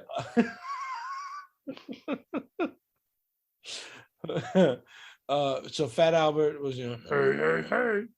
And yeah, there you go. That's like one of the few impressions I could do. Pretty good. Thank you. So that was when obesity was funny. But yeah, it was a feel-good cartoon back in the 70s that we grew up with, right? And they had their little Halloween thing, and that was fun. There was always Casper the Friendly Ghost. Here's an interesting question. Okay. Quick side note, tangent. Fat Albert. Could you do Fat Albert today? Could you do that show? Because you know they Are tried any of to those make things the live action back when like creating in the beginning of the cartoon to live action thing, they did it with that Keenan Thomas, or whatever. Keenan Thompson. Went on to Saturday Night Live. Mm-hmm. He played Fat Albert and it bombed. But yeah, But like in 2021, the way the characters are like some of them I think are offensive. Like I think some of that stuff is now considered offensive, even though like Bill Cosby's like the creators are African American. Like I don't know that you can do that show now. Well, it's funny. I think only because of the fact that you call him Fat Albert, because he was like a 300-pound 12-year-old. Yeah, running around like he was huge. Yeah. And then you had Mushmouth. They made fun of some kid with a lisp, right? Dumb Donald, yeah. Yeah, but they weren't making fun of them. They all had nicknames, but it's actually, if you think about it, it's the perfect I guess not algorithm, but the perfect metaphor for how we grew up. Like sometimes in the 80s, like you weren't making fun of somebody, you were just calling it like it was. And that's like he was part of the group, right? Like they were all one. They group. all hung out together, right? Yeah. They didn't make fun of Dumb Donald or Mushmouth or no. They were all friends, and they all learned lessons and did stuff together. Mm-hmm. And it was a feel-good show. Learning from each other while we do our thing. Yeah. Wow. Pulled that one out. That was nice. There you go. So yeah. So some of these other ones in here, I don't really remember. I'll post this link onto our our website. I'm trying to hurry up. I know later on in the late 90s when I got too old to watch this shit, you had a whole bunch of them that are now on Disney Plus, I think. Halloween Town, and like it had like at least 2 sequels. There was also Mr. Boogedy and Bride of Boogedy, and I've never watched any of those, so I don't know. I think the best. I think the best. I guess they're regular episodes, but every year, The Simpsons, Treehouse of Terror, Yes. I think are the very best Halloween special. I don't know if it's fair to call those specials, but they do a Halloween episode that is every year, right where the aliens come down or do something. There's always an appearance by those aliens. There's but always like something really well done and outside of the normal sort of Simpsons. Yeah, but they episodes. do like everything. They touch on all kinds of horror from pop culture. Yep. They do random stories that have nothing to do with pop culture, but it's always a very Halloweeny episode, and like something weird is going to happen. It's definitely it's like their Halloween version of Simpsons What If. Like this has nothing to do with the regular continuity of the Simpsons, and this is what we're going to do. And they started it with season 2, and those are literally like my favorite episodes. I love the Simpsons, but I've fallen off watching them, but I always watch the Treehouse of Horror. To the point where, like, before streaming and everything became a thing quite a few years ago, I got a DVD, and I found every episode I possibly could online. I burned them all to a DVD, and I just had a Treehouse of Horror DVD that I would watch every October. Right. I love those. They're amazing. Some of the shit in there is just amazing. Willie, the groundskeeper Willie, as Freddy Krueger, Mm-hmm. like just random shit like that. They would do so many things. And there's Bride of Boogedy on there. Garfield. There was recently, way more recently, 2013, Pixar did Toy Story of Terror. Oh yeah. Which was actually really good. Like I enjoyed that a lot. And I'm hoping, I was hoping they would do many more Pixar shorts like that. And they kind of did, but they really didn't. I was hoping they would do that kind of like they do The Simpsons, but they haven't. And I think really the last main Halloween special that you can kind of go with isn't just a special, but it's just she's a fixture of Halloween. She had her own special in 1986. She had a movie because she grew to pop culture status like crazy. Growing up, it was probably one of the first reasons I realized puberty was a thing. You have Elvira. Yep. Elvira, the Mistress of the Dark. I forget her real name. I just saw it recently. But even out of all the get up, and now she's much older. She's in her 60s or whatever. And ironically, a lesbian bisexual, but she's in love with a woman. She's married to a woman now. So there you go. Trivia. Elvira's married to a woman. So if that doesn't make your 80s self hot, I don't know. This woman would, huh? No. So she started out with. You're breaking up a little bit. Sorry. No. This woman started out with a.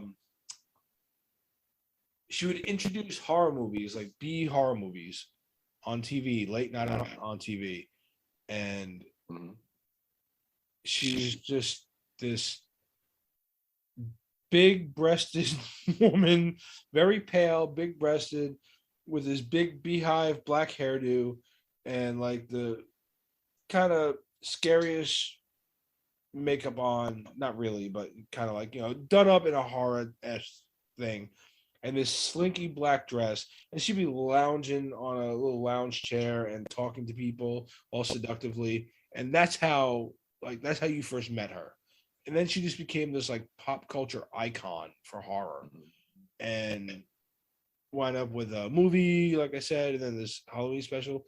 You can't have Halloween without Elvira. I mean, this chick was selling Bud Light or Coors Light, or like she was everywhere back when we were growing up. And didn't she start on some sort of public access channel? Like, I don't know how it grew, because it was like, yeah, I'll tell you how Friday night or Saturday night. That's how it grew. Yeah. It was like a Friday night, Saturday night, one of those 2-night shows. It was on late, and it was on like, so for most of my life, well, until probably like the mid 80s when we got cable, like you had 4, like if you lived in a big enough city, you had 5 channels, right? You had like, you had NBC, CBS, ABC. You had 1 or 2 UHF stations, in the 30s or whatever 40s. your local channels were as for news or whatever. Yeah, but you had like the independent station, like the UHF, and then like maybe a PBS station. Yeah. If you lived in a bigger city, you had 2 or 3 PBS, and then you had like the public access stuff. Yeah. But like she was on like whatever the UHF station was where I lived at like Saturday nights at like 11. So I almost never saw it until I got a little bit older. And then by the time cable happens, like she got a show, USA Network or one of those things. Something like that, like doing that same shtick. Yeah, and she did that little sexy little horror vixen thing, but she basically was like the Crypt Keeper before the Crypt Keeper was the Crypt Keeper. Yeah. Like she would introduce the show, and then she would kind of pop in here and there before. Yeah, she just like before, right? Go to commercial with her, come back from commercial with her to set up the next, talk a little bit more about the movie or do some behind the scenes stuff, and then it played the movie. She was like the hostess. Yeah. So Elvira has been Halloween for me for decades, and she'll never stop. I don't know. I got to think for her. Yeah. So I mean that's Halloween specials. There's so many. If you Wikipedia or go to just Google lists of Halloween specials for next year, you'll find all kinds of shit you want to watch. Really, the next one's more of a visual thing, but we can just really quickly run through it since we're going to wrap up. And I'll share this to the website just as a joke. I'll type something up. Some of the weirdest costumes, or like my other idea was, why the hell did they make a sexy costume of that? And your initial answer was, well, why not? Because it should. and you're not wrong. Go ahead. So like some of the stuff that we looked at here. Here's like before I got married, I lived downtown Orlando with a couple buddies, and we'd go out. He still is in the liquor business, and so we knew, like, because it was his territory, the downtown Orlando bars on Orange Avenue were his territory, and so he sold the liquor to them, right? He worked for a liquor distributor, and so they were his customers, and so he knew every bouncer and bartender in town. So we went out probably, I'm not kidding when I tell you, I drank 4 nights a week in my late 20s, early 30s. And so Halloween downtown became this giant like street parties. And every girl's in like sexy Rainbow Bright, sexy strawberry shortcake, dirty cheerleader, whatever, and you're just like, this is pretty good. Yeah, it was nice. Yeah. So on these things, we've had there was a couple here. I'll pop this open real quick. There were all kinds of, I mean, anything that they can put as little clothing on a woman or sometimes a guy, and just run with it. Like you said, there's a Rainbow Bright in there. There's a sexy Halloween costume for what looks like Patrick from SpongeBob, and it's just a woman with like a Patrick head on, and really weird. Yeah, she doesn't look bad, but it looked really weird. The thing for guys was after 300 came out, like anybody that had that thought they looked decent would like try to be the Leonidas. Yeah, guy. if they had two abs, they were going.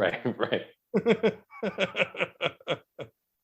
Yeah, but I mean, there are so many that are like, all right, cool, but at my heaviest, I considered putting that thing on and just going out as 350. That would have been perfect. Or 310. Yeah, 310. That would have been perfect. Yeah. Like there's one on this list that's literally all right, a woman in a yellow little tight thing, it just goes down to her legs, and she's just got smiley faces over her boobs. And I'm like, all right, so she's a sexy emoji, but I mean, she still looks good though. so fucking weird. Like these costumes are weird. But, all right, but I'll post them. Sexy Trump. That's way weird. Oh yeah, that's weird. Yeah, it's I nope. Sorry, I don't have weird feelings about that one. No, you you lost me. Sexy Big Bird was kind of. We'll post them. You can tell us what you think. Right. All right, and so all right, because it's Halloween, haunted places, and have you ever been haunted or seen a ghost? And the haunted places thing, I didn't get a chance to do as much research or as much typing as I wanted to do. Thinking of like, places where like you've heard stories about. So we'll just keep it short to everybody had that like local story about places that might either be haunted or be whatever, like somebody's house or something had something going on. Or like we had literally we used to call it the Barrens, like Stephen King's It, right? There was a little piece of land a couple of blocks away from my house.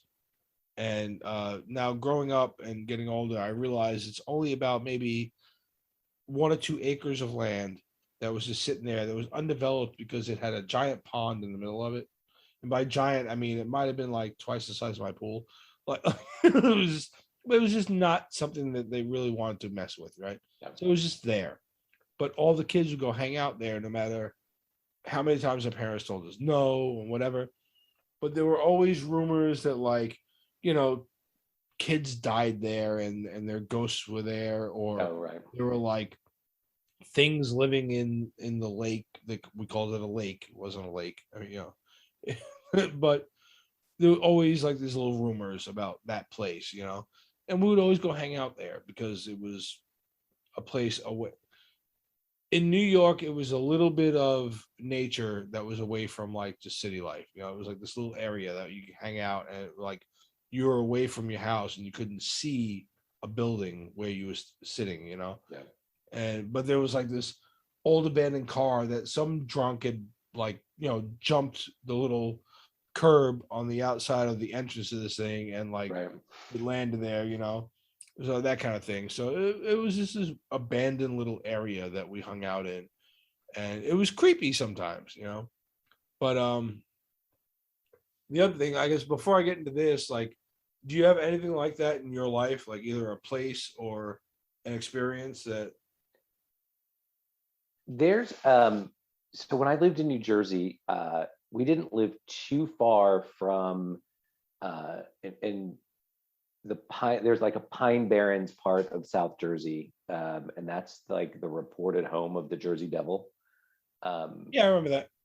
And so in that area, I've never seen anything, but that was cool being at least close to that area. I'm trying to think about. I've never been to Amity, New York. So not other than New Jersey, not really. Right. All right. So like for me, I've always been like open to the idea of ghosts or whatever. Because like for me, I always like just a basic belief is like, we're energy. We got to go somewhere, right? And then maybe we don't leave, we stay for whatever reason, traumatic death, whatever reason you want to give it, right? They don't always leave. And I'm okay believing that kind of thing. I've had vague experiences here and there, like when my parents died. I remember not necessarily seeing a ghost, but I can remember right after my father died, I had vivid dreams for about 2 weeks where I would get in a car with my father and we would talk. And then he would let me out of the car and give me money for a bus to go back home. And I would be like, well, why don't you just take me back home? And he'd say, I can't, I have to keep going. And I would say, well, why don't I just hang out with you? And he would tell me, you can't. And it was like for 2 weeks. And it was like this whole thing. Because my father and I didn't have the best relationship before he died. But it was like this whole thing where we would talk. And at the end of like that couple of weeks of dreams, he told me, all right, look, I'm not going to come back. He's like, I've got to do some stuff. But, I love you, whatever. And that was the end of the dreams. And you could chalk it up to like, my 15-year-old mind dealing with the loss or whatever. Or you could chalk it up to that veil where he was able to come back in my dreams and talk to me for a little while, right? Because it was weird because I had never experienced something like that before. And then there was one time right after my father died that when we moved in with my uncle that I woke up one night and my brother was sleeping in the bed next to me. I woke up to go to the bathroom or something, and he was sitting up in bed with the blankets all the way up against. And I said, "What's wrong with you?" And he said, "I saw something." And we went upstairs and we talked to my uncle, and he told my uncle, he's like, he said, "Did you come downstairs last night?" And he said, "No." He goes, "Well, somebody came and was sitting on John's bed." And my uncle said, "What do you mean?" And he said, "Well, I was sitting there and this shape sat down on John's bed, looked at me, kind of leaned over toward me, but I couldn't see who it was. So I got scared and I hid. And then they just kind of sat there and like leaned forward. And like the way he leaned forward, my uncle, my dad now, looked at him, he kind of like sat back for a second. And he laughed and he goes, "I think your father came to see you last night." He goes, anytime your father had something weighing on his mind, he would sit like this. And he mimicked exactly the way my brother described this shape sitting on my bed, right? Wow. So he goes like, yeah, he said, hey, it can happen, And the only other one I ever had was Noah. And I've told you this story before, but when he was teeny tiny, we have pictures of family all over the house, and I would walk him around, and because we live away from family, I would be like, that's your Uncle Mike, and that's whoever, right? And he would just, he was small, so he would just stare at it, And then we would get to the picture of Heather's parents, and I'd be like, there's Grandpa and there's Grandma, and he would look right at Heather's mother, and his face would light up, and he would like reach out toward it. And I was like, that's really weird, So every time he did it, and I started joking around. I'm like, I think he recognizes your mother. Her mother died 20 years ago, or over 20 years ago, in a car accident. Right. So obviously, not like even like our older kids don't remember this woman, right? But Noah would reach out for this picture of this woman every time. And when he got to about 2-ish, when he started talking, there were a few times, it happened twice. One time, Heather was in the kitchen and he was in the living room playing, and she distinctly heard him say, "No, yeah, no, yeah, no, no, grandmother," like scolding, like grandmother, right? And then another time, she heard him talking, and she came in. It was like a few days later or whatever. She came in and she said, "Who are you talking to?" And he was little, like he was 2. So he said, "Mom." And she's like, "No, no, me, I'm Mom. Who are you talking to?" And he said, "Mom." And she's like, "Okay, yeah, but who are you just talking to?" And he said, "Not you, Mom." Oh, no, he was going, "Mom, Mom." And Heather goes, "What?" And she goes, "Not you, other Mom." And she laughed. She's like, "What's your dad doing?" And she's like, "What are you talking about, other Mom?" And he goes, not you, mom, other mom, your mom. Specifically said your mom, right? And she went, okay, carry on. just go ahead. And then every once in a while, so now every once in a while, something in this house will happen like random. Like just the other night, I was sitting here doing some shit, and I've got like all my geek shit up here, and my Infinity Gauntlet just like powered up by itself. Now I know it's the batteries going out, right? But I was sitting here doing whatever, and it powered up, and I just looked up, and I'm like, "Hey, Judy, how you doing? What's up?" It's just to me, it's always her messing with stuff. Right. I'm good with that. Like I'm gonna stick with that one. So yeah. I mean, I believe they're out there, but So there you go. Anybody else got really cool stories? Comment, write us, let us know what your cool ghost stories are. All right. I guess what is scarier at night during the day? I think we already kind of went over that with the basement. We can skip that one. Real quick, we'll just go over some cool horror movies, and then we'll be done. I know we've done this on a couple episodes, but just to kind of remind people of some cool shit to watch between now and Sunday, we'll revisit some of our favorite horror movies.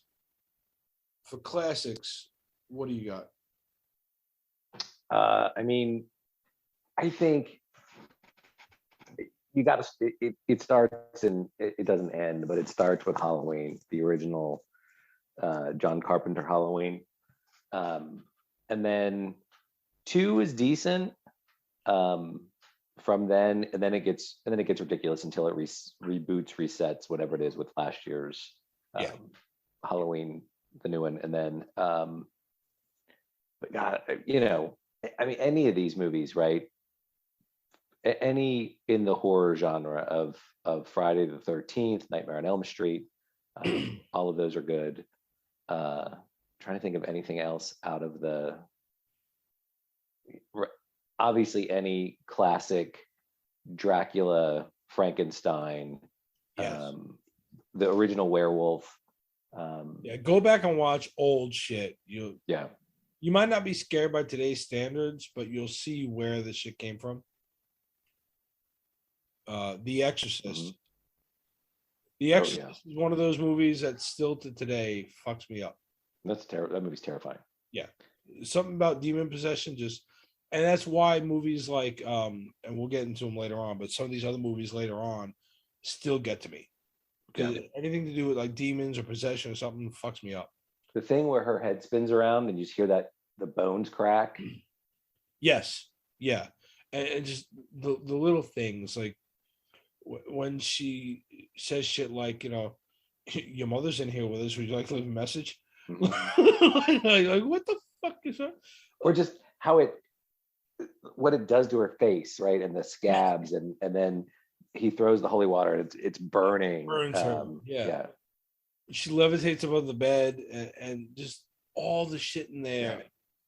And then when they did the director's cut a few years, not a few, but quite a few years later, they did a director's cut where they put back in some shit that they did and they left out of the movie. And I was like an adult watching this. And that was when you saw the spider walk down the stairs and completely fucked me up. Yeah. I was like, I'm done. I was like, I'm a grown man. I'm about to piss my pants. It was so fucked up looking. So that's one that stays with me. But yeah, movies like that, all the classics. Halloween is right on my list. I love that one. But old school ones like The Changeling and shit like that are like old and creepy. Like they fuck you up. Original Texas Chainsaw Massacre is pretty scary. Like the original. Yeah, it started to get a little campy again. Yeah, it's like everything else. There's like the Halloween, Friday the 13th, Nightmare on Elm Street, Texas, and even Hellraiser all started to get a little campy. But like their original ones were always fucking scary. Yeah. Like I don't know how they couldn't keep that formula going. Any of the Rob Zombie, when Rob Zombie started directing horror movies like House of a Thousand Corpses, yeah. I can't think of the other one. Devil's Rejects. Yeah, there. Yeah, thank you. And then Three from Hell. That was the I forget what they call it, but it's a trilogy. Mm-hmm. And yeah, those are really good. His Halloween remake, while I didn't need Michael Myers' backstory, it was still good. Yeah. It was really good. Now, that being said, getting into this next, well, I guess that's a perfect segue into this, the newer movies that are later than like the last 10 years, right? Mhm. So you get your old school to kind of pivot from one to the other. You have Halloween that we both named. The original was great. The second one was good, but their original thought on Halloween, I've said this time and again, was Halloween 1 and 2 were the Michael Myers story. And then I think Halloween, from what I read, was supposed to be like an anthology series, kind of like Black Black Mirror, whatever. They were going to be all stories, but based on Halloween, but different things. Right. Why you got Halloween 3, Season of the Witch with the masks and everything, right? Which is, again, everybody like panned it because it wasn't Michael Myers. But if you go back and watch it, it's a creepy fucking story, right? These Halloween masks are killing kids. Everybody complained, so they came back and they brought the Return of Michael Myers, #4, and he just became another Jason, Freddy, whatever, right? So then Rob Zombie comes in and remakes Halloween, and it was really cool. I was like, all right, that's nice. And that kind of started the whole revamp of like him, Jason in a remake of Friday the 13th, and then the Nightmare on Elm Street with Jack Earl Haley, Jackie, whatever his name is from Jackie Earl Haley. Yeah, Jackie Earl Haley. Yeah, that guy. He played him instead of Robert Englund. And it wasn't a horrible movie, but it wasn't great because everybody loved Freddy. So whatever. But that started kind of a renaissance of this remake shit. So then Carpenter came back just recently and redid Halloween in 2018. And what he did was he said, all right, from the end of 1, even forget 2, from the very end of 1, we stop. And now we're picking it up. And we're going to tell you what's been going on real quick. And then we're going to continue the story. And you've had Halloween in 2018 and then Halloween Kills this year. And I've watched both. You haven't watched Halloween Kills yet, right? Mm-hmm. But oh my God. I'm like, we're back. And I cannot wait for the last one next year. This series is great. So like, again, I love horror. So in the last 10 years, there's been quite a few that I've really enjoyed. Like that one, the new Halloween stuff I love. Again, while I've said before that I'm not always about all the remakes, the Evil Dead remake in 2013 was really fucking good. Is that right? Because they took out all the humor. like all the humor is gone. It's a straight fucking horror movie, and it's scary as fuck. Yeah.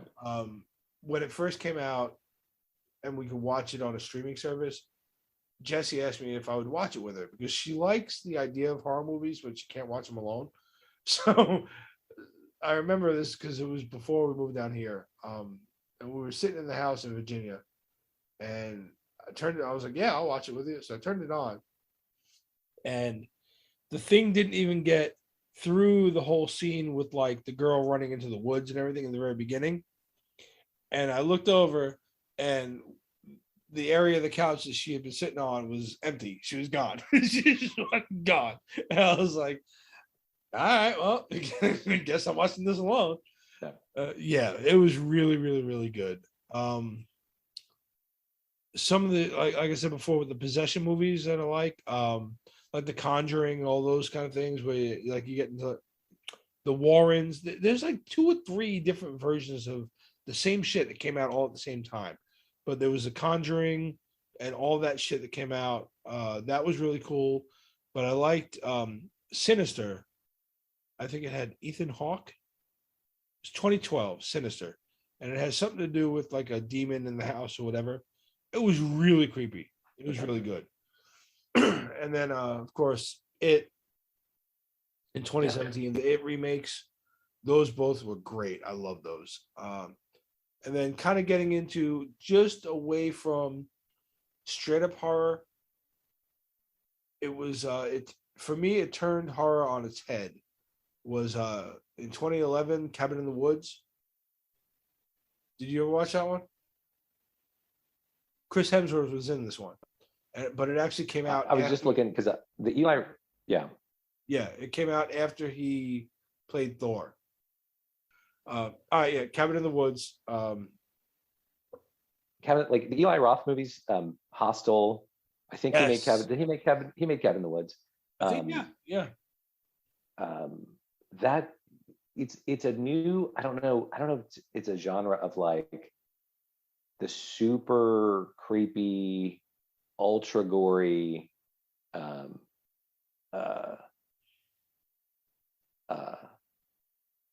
Human Centipede. Like he didn't make this movie, but like those kind of movies where they take that shock factor up a couple of notches. Yeah, is sort of the new place we are. Yeah, and I want to say, I want to say, but I don't want to say because there was a part of me that was like, I'm glad I watched it, but I can never sit down and watch it again. Yeah, I watched Human Centipede and the sequel.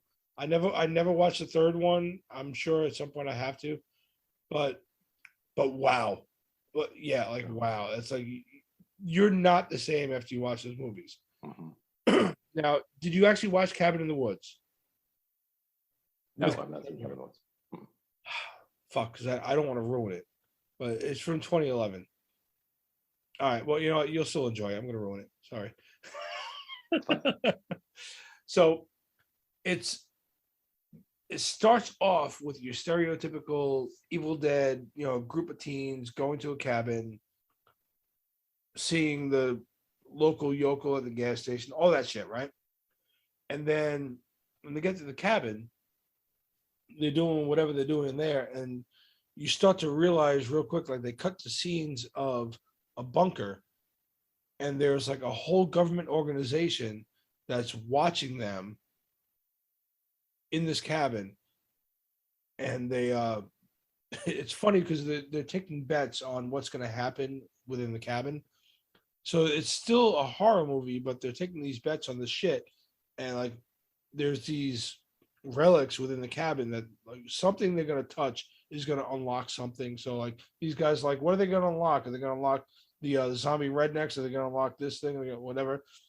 And it turns out that the whole thing was all these kids are sacrifices to this demon god that lives under the earth, and the government is sacrificing these kids, and they're all the stereotypical, the jock, right, the dirty girl, the pothead, the little slut, right? It's the stereotypical 80s horror kids. Mm-hmm. They find people that fit those stereotypes, and that are friends, and they bring them there for the exact same stories that we've been watching. But the reason they're doing it is because they're appeasing this god to keep it down there. That's funny. And you've got to watch this movie. Like, even knowing that, and I'm sorry that I ruined that part for you, but even knowing that, you have to watch this movie because it's fucking epic. Like, when you watch it, you're like, oh my God. And all the little Easter eggs and nods they do to horror movies that we grew up, you're like, right. Wow, it's amazing. So yeah, that one's, while it's not a standard horror, when you first go into it, you think it's a standard horror. So that's why I put it on this list, because like you think it's standard horror, and then like they smack you in the face with that, and you're like, wow, this is a fucking amazing movie. Wow. You have any more for that list for the last 10 years? Mm-mm. All right. Horror comedy. What do you got? Let's see. Beetlejuice. Yep. Right. You got to go there. You've got some good ones on this list. Zombieland is a great one. Yep. Even the sequel is good. Yeah. Ghostbusters, obviously. Yeah, which leads right into the end of the year, because I can't wait for that. Yeah. I'm trying to think any of the what's his name, Simon Pegg movies. Yeah, Shaun of the Dead's the one about the cop, where he's a cop, right? No, Shaun of the Dead. No, that's Hot Fuzz. Oh, that's right. That's like they call that a trilogy or something too. But Shaun of the Dead was the first one where it's a zombie movie. Mm-hmm. But that's the one like he literally wakes up in the middle of a zombie apocalypse, but he's so like hungover that he walks all the way across the street to the store and comes back, and there's people shuffling around, and like he just ignores him because he's so hungover. It's such an amazing fucking movie. But yeah, that's Shaun of the Dead. Okay. Yeah, I'm trying to think of what else. I'm sure there's something that's just not coming to mind right this minute. There's so many that have like so many funny moments. Like you can go back as far as like the Abbott and Costello Meet Frankenstein, right? Yeah, like Meet the those Wolfman, classics that I haven't seen in decades, and I keep meaning to go back and watch, but I haven't yet. I think with Christopher here, I'll probably wind up watching him because I just got him to sit down and watch most of History of the World. Oh yeah, and he was laughing his ass off. Like he was like, "Wow, this is amazing." I'm like, "Oh, you just wait." Because you got Young Frankenstein and Blazing Saddles. Like Mel Brooks is like right in his wheelhouse. So it was amazing. So yeah, so all those Abbott and Costello ones, like I loved those when I was a kid. And again, going back to what we said about 80s Saturday during the day, you can catch those right after the cartoon. All right. Yeah, the last two that I've got are one of my favorite movies growing up was 1987, The Monster Squad. Was you ever see this one? There's a group of kids, kind of like think Stand By Me, Stranger Things, right? A group of kids that hang out and do whatever, right? Read comics, and all the classic monsters are real, and they come up. So you got Dracula, the Wolfman, Frankenstein, the Gill monster from Creature from the Black Lagoon. Yeah, thank you. Right, you got all of those, right? The Mummy, they're all there, and these kids are the only ones that realize they're real. And like, there's this whole. It doesn't quite hold up anymore. I'd love to see them remake it with some of these younger actors now, but especially with the effects. But they look very much like the old school monsters that we grew up with. And I remember this one scene in there that's classic that always makes me laugh. Was like there's like the fat kid, kind of like Chunk from Goonies, and the Wolfman is chasing him down the street, and like he's screaming, and the other kid who's like the little leader is like he just yells out, "Kick him in the nards," and the kid goes, "The Wolfman don't got nards." He's like, "Just do it," and he kicks his fucking Wolfman, and the Wolfman's like, "Rah! Oh," like he goes down to his knees, and the two of them go, "Wolfman's got nards," and they run away.